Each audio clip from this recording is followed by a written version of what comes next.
Welcome back to this video. My name is Rafi Yakub right here, and in this video I'm going to show you on how to remove password from Microsoft Excel file. So let's see. All right, so the very first thing you want to do is to open up the Microsoft Excel file. So I have the file right here, which I'm going to simply double click just to run the file. And then what we need to do is to allow the file to simply load up, just like what you see right here. And it will ask me to enter my password.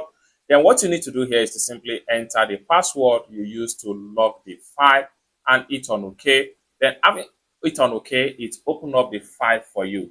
Now, for you to completely remove password from this particular file, what you need to do is to simply navigate to file from the top right here, and next thing you need to do is to simply come to the top right here again, click on info, and it's open up like so. Next thing you need to do is to go to protect workbook, and then it take you right here. Next thing you need to do is to simply click on script with password, and it take you right here. What you need to do is to simply highlight and delete the password you have right here and hit on OK.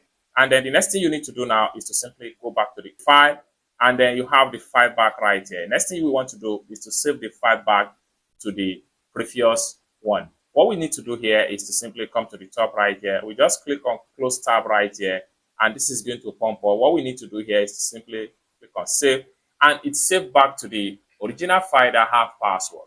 Now let's open the file. So I'm going to come back here, I will double click again, and then allow the file to load up just like so, and it's entered to Microsoft Excel without asking me to enter my password.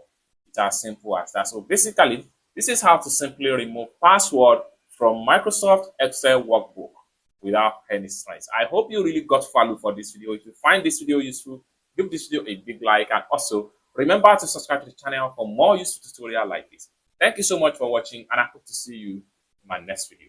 Bye for now.